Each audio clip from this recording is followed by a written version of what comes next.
अस्सलाम वालेकुम, I am स्वरा।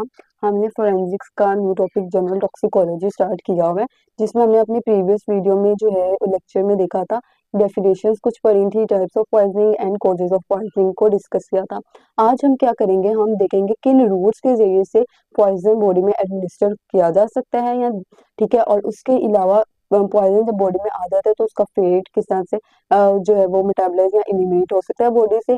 फिर फैक्टर्स जो कि वो कौन से फैक्टर्स हैं जो पॉइजन्स के इफेक्ट को मॉडिफाई कर सकते हैं।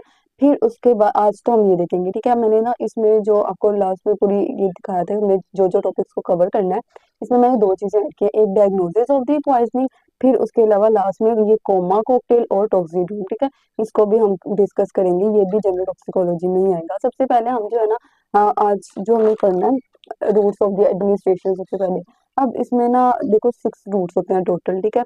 एंट्रल रूट होता है, ये एंट्रल रूट होता है, पारेंटल रूट होगा, फिर उसके बाद इनहेलेशन रूट और फिर external application, instillation, administration in the orifices. ये 6 रूट्स हैं। अब हम बारी बारी इनको देखते हैं। सबसे पहले है एंट्रल।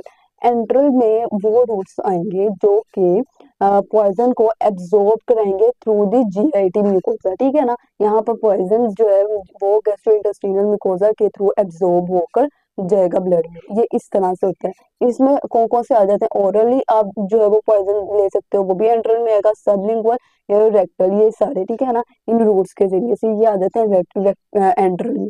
फिर उसके बाद पार एंट्रल। पार एंट्रल में वो रूट्स आ जाते हैं जो कि एंट्रल के अलावा होते हैं। इसमें administration elsewhere in body other than mouth and alimentary canal, ठीक है ना, वो जीआईटी के अलावा। अब इसमें कौन कौन से आ जाएंगे, subcutaneous, intramuscular, intravenous, intraarterial, intra articular होता है, ठीक है ना, इंट्राथिकल, इंट्रा एमनियोटिक, ठीक है, और इंट्रापेरिटोनियल, ये सारे आ जाएंगे। अब ये इसमें जो फास्टेस्ट वाला है वो है इंट्रावीनस, ये फास्टेस्ट होता है, ठीक है।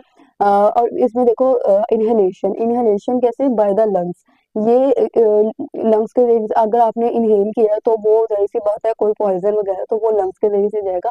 और इसमें पल्मोनरी टॉक्सिसिटी के चांस ज्यादा होते हैं क्योंकि रिच ब्लड सप्लाई होती है लंग्स में, ठीक है ना, हमें पता है। और ये फेवरेबल रूट कैसे है, ये एक फेवरेबल रूट इस तरह से है कि देखो वेरी थिन पार्टीशन होती है between air and the blood in alveoli, ठीक है। फिर उसके अलावा एल्वियोलाई का जो सरफेस एरिया वो भी ज्यादा होता है, जो इसको एक फेवरेबल रूट बना देता है। फिर उसके बाद हमने पढ़ा था फोर्थ में आ जाता है एक्सटर्नल एप्लीकेशन। एक्सटर्नल एप्लीकेशन, आप कोई चीज जो है वो स्किन पे लगा लो, ठीक है, उससे जरिए इस तरह से क्या होगा कि जो परक्यूटेनियस एब्जॉर्प्शन होगी स्किन लेयर से, ठीक है, वो सिस्टेमिक सर्कुलेशन में जा सकता है। उसके अलावा जो है ना सेबेशियस या स्वेट ग्लैंड्स और हेयर फॉलिकल्स के जरिए से भी वो क्या करेगा, अंदर जो है वो सिस्टेमिक सर्कुलेशन यानी ब्लड तक पहुंच जाएगा। इंस्टिलेशन में ना जैसे जो ड्रॉप्स वगैरह नहीं हम देते, आई ड्रॉप्स या ईयर ड्रॉप्स वगैरह, इस तरह से इसको करते हैं। इसकी एग्जांपल क्या है, जैसे कि आपने ड्रॉप्स वाला इन द कंजक्टाइवल सैक्स में। अब इसमें भी हमें पता है कि जो कंजक्टाइवल सैक है इसमें जो थिन म्यूकस मेम्ब्रेन होगी जिसकी वजह से डायरेक्ट एब्जॉर्प्शन हो जाएगी ब्लड में, ठीक है। इसके अलावा ये भी हो सकता है कि जो ड्रग है वो नेजोलैक्रिमल जो डक्ट है ना उसके जरिए से फेरिंग्स में चली जाए, ठीक है, उसके जरिए से फेरिंग्स में चली जाए। और उसके बाद वो किस रूट को फॉलो करेगी, एंट्रल रूट को, ठीक है। फिर उसके बाद अलावा देखो अगर आप एडमिनिस्टर करते हो ओरिफिसेस में, ठीक है। अब इसमें कौन कौन से आ जाते हैं, रेक्टम आ जाता है, वेजाइना, नोज, ठीक है। फिर इसमें भी म्यूकस मेम्ब्रेन इन ऑर्गन्स की थिन होती है, ठीक है, जिसकी वजह से ये रैपिडली ट्रांसफर कर जाते हैं म्यूकोजा से ब्लड में। और इसकी एग्जांपल क्या है, रेक्टल सपोजिटरीज, इनके जरिए से किया जा सकता है। फिर उसके बाद कौन से फैक्टर्स अभी हम पढ़ते हैं, सबसे पहले इसके बाद हम ना यही देख लेते हैं। यानी हमने अभी जो है ना रूट्स पढ़ लिए, यहाँ पर आप देखो हमने जो है ना रूट्स पढ़ लिए, ठीक है। अब हम ये पढ़ेंगे इलिमिनेशन, फेट और मेटाबॉलिज्म ऑफ द पॉइजन। इसमें आप ये देखो क्या है कि ना जो fate of the poison in the body, इसको मेटाबॉलिज्म ऑफ द पॉइजन या एलिमिनेशन ऑफ द पॉइजन, अगर इस तरह से इनमें से किसी तरह से भी क्वेश्चन आएगा तो उसका आंसर आपने सेम ही लिखना है, ठीक है। अब इसमें सबसे पहले ये देखो, जब भी पॉइजन जो है ना एडमिनिस्टर करता है बॉडी में, तो बॉडी में आने के बाद वो अपना एक्शन परफॉर्म करेगा। और वो एक्शन उसका लोकल भी हो सकता है, रिमोट भी हो सकता है और जनरल भी हो सकता है, ठीक है। फिर उस एक्शन के बाद वो एलिमिनेशन या मेटाबॉलिज्म का प्रोसेस करेगा, सही हो गया। अब मतलब सबसे पहले हमने कहा एडमिनिस्टर किया, एडमिनिस्टर करने के बाद उसने अपना एक्शन परफॉर्म किया, उसके बाद इलिमिनेट किया या मेटाबोलाइज किया।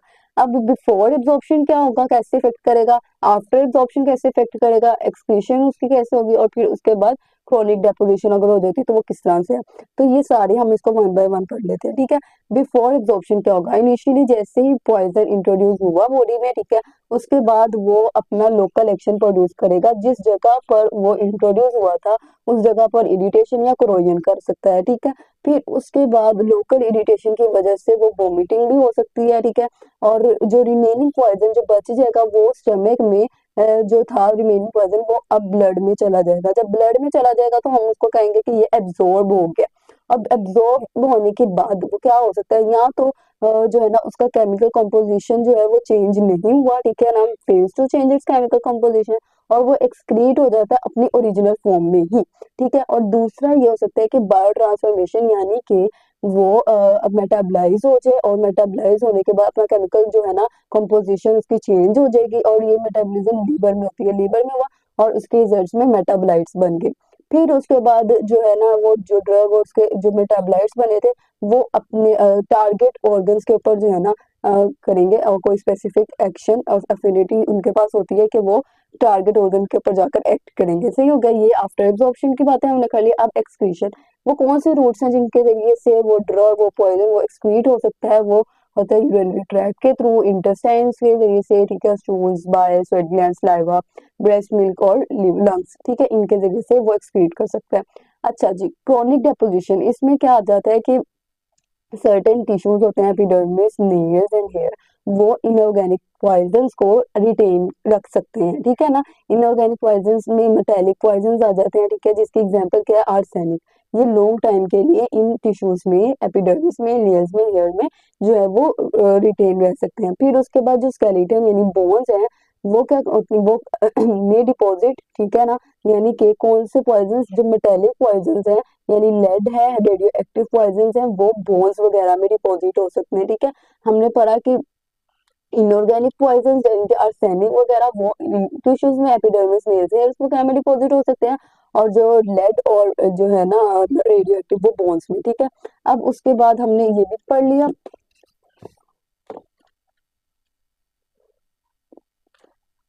अब आप ये देखें कि हमने ये भी पढ़ लिया, अब हम पढ़ेंगे कौन से फैक्टर्स हैं जो कि पॉइजन के इफेक्ट को मॉडिफाई कर सकते हैं। अब हम इसको पढ़ना है, तो लेट्स स्टार्ट।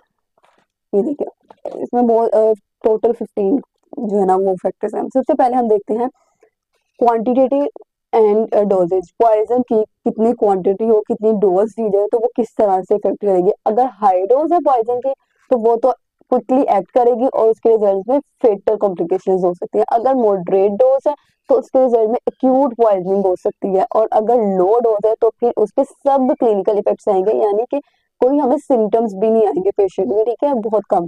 फिर उसके अलावा अगर रैपिड रिपीटेडली वो एक्सपोज हो रहा है वो पर्सन उसी जो है ना पॉइजन से बार बार, तो उसके रिजल्ट में क्रोनिक पॉइजन हो सकती है, ठीक है। ये हमने क्वांटिटी का देख लिया, हाई डोज में फेटल, लो डोज में जो है वो सब क्लिनिकल, मॉडरेट में एक्यूट पॉइजनिंग। सही हो गया।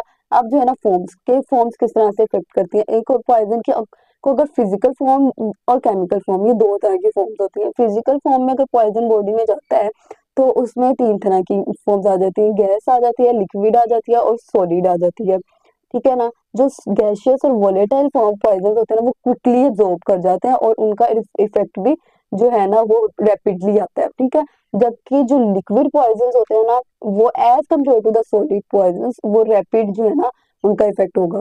फिर उसके बाद कुछ पॉइजन ऐसे होते हैं जैसे कि वेजिटेबल सीड्स, ठीक है, ये पास कर जाते हैं इंटेस्टाइनल ट्रैक्ट से इनइफेक्टिवली जब आप उसको इंटेक्ट देते हो, ठीक है ना। यानी कि एक होता है क्रश्ड फॉर्म, क्रश फॉर्म में नहीं आपने दिया, आपने उसको इंटेक्ट दे दिया तो उसकी वजह से फेटल रिजल्ट्स आएंगे, जैसे रट्टी सीड्स होते हैं, ठीक है ना। ये इस तरह से। फिर केमिकल जो है ना अगर आप फॉर्म देखो तो वो डिपेंड करती है कि सोलबिलिटी और इनसोल्युबिलिटी पर, ठीक है ना। ये आप ये देखो केमिकली जो प्योर आर्सेनिक और मर्क्यूरी होते हैं ना वो इतने ज्यादा पॉइजनस नहीं होते क्योंकि दे आर इनसोल्यूबल और नॉट एब्जॉर्ब, ठीक है, ये इनसोल्यूबल होते हैं और एब्जॉर्ब भी नहीं होते। जबकि इन्हीं के ऑक्साइड्स जैसे कि आर्सेनिक ऑक्साइड्स और मर्क्यूरिक क्लोराइड ये डेडली पॉइजन होते हैं, ठीक है। फिर उसके बाद कंसंट्रेशन, कंसंट्रेशन कैसे इफेक्ट करती है, कंसंट्रेटेड फॉर्म अगर हो ना पॉइजन कंसंट्रेटेड फॉर्म में हो तो वो रैपिडली एब्जॉर्ब हो जाएगा और वो फेटर होगा।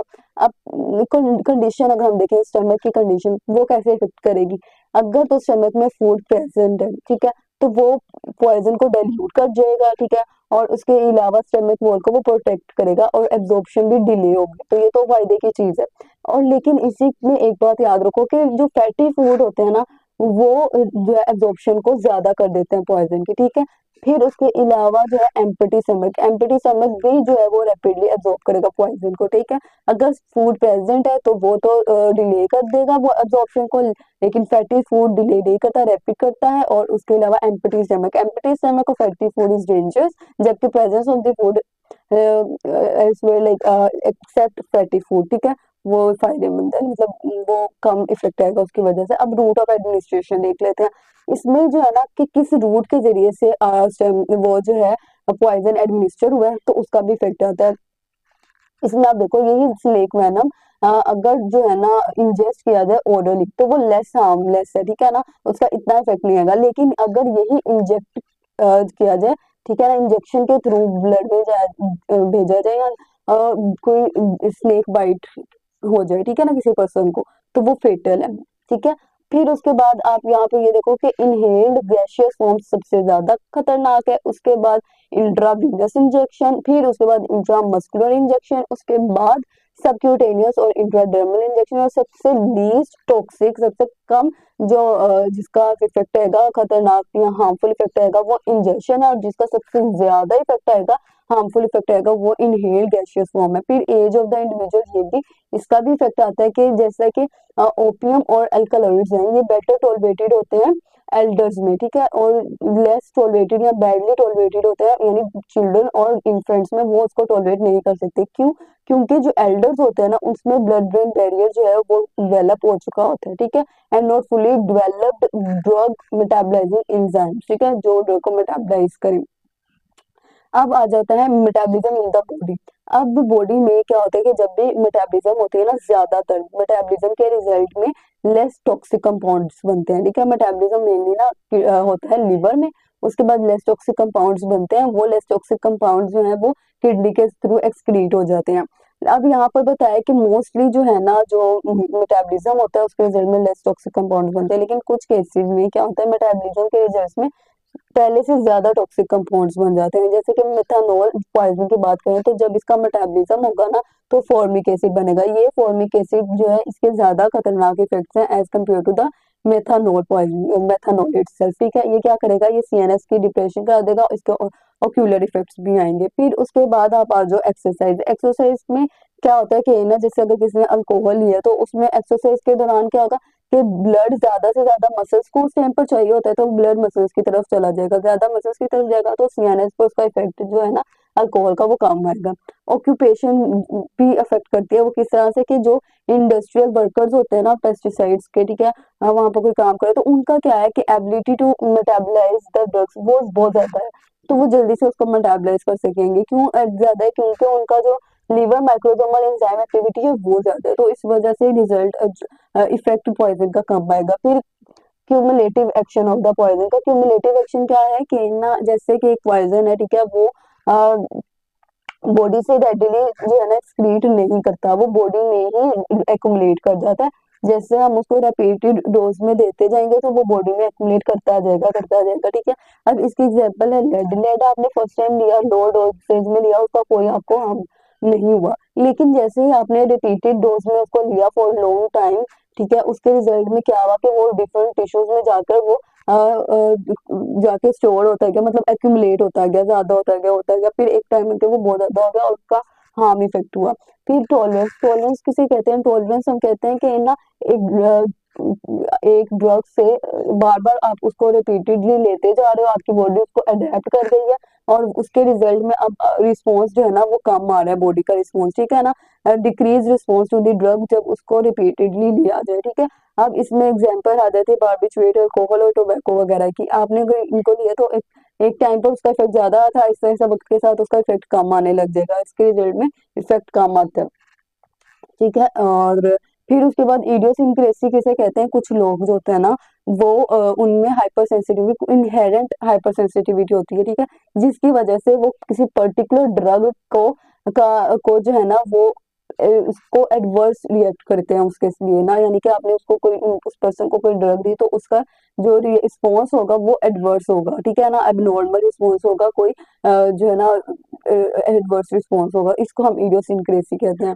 ठीक हो गया ये। इसको कैसे, अब टॉलरेंस कैसे इफेक्ट करेगी, टॉलरेंस अगर किसी पर्सन में टॉलरेंस हुई हुई है तो उसमें पॉइजन का इफेक्ट कम आएगा, और अगर कोई पर्सन इडियोसिंक्रेसी है उसमें तो उसमें पॉइजन का इफेक्ट ज्यादा आएगा। ये बात समझाने की है कि वो किस तरह से उसको इफेक्ट कर रही है।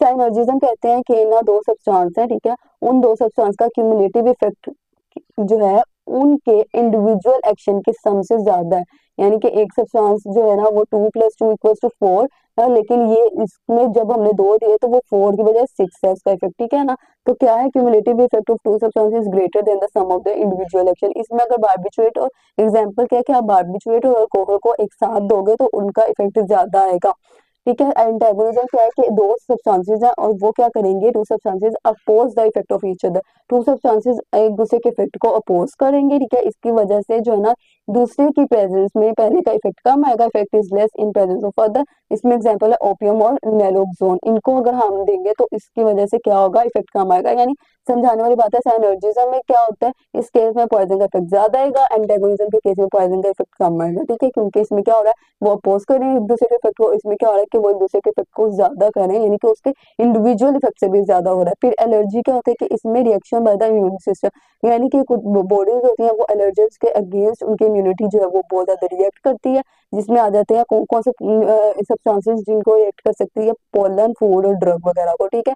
इसमें फर्स्ट एक्सपोजर अगर हम देखें तो इसमें हार्मफुल नहीं होगा, अगर कोई पर्सन पोलन से या किसी ड्रग से फर्स्ट टाइम पर एक्सपोज होता है तो उसका हार्मफुल इफेक्ट नहीं होगा, लेकिन अगर वही पर्सन रिपीटेड एक्सपोजर होगा तो फिर उसका फेटल आ सकता है, ठीक है। ये आज हमने पढ़ लिया, यानी 3 बातें हमने, 3 टॉपिक्स को हमने कवर कर लिया। अब नेक्स्ट में इंशाल्लाह हम डायग्नोसिस को कर लेंगे, फिर फर्दर वीडियोस में हम कर लेंगे, ठीक है। Thank you so much. अगर आपको मेरी ये वीडियो पसंद आती है तो इसको लाइक करें, ठीक है, share with your friends and subscribe to my channel. Okay, अल्लाह हाफिज।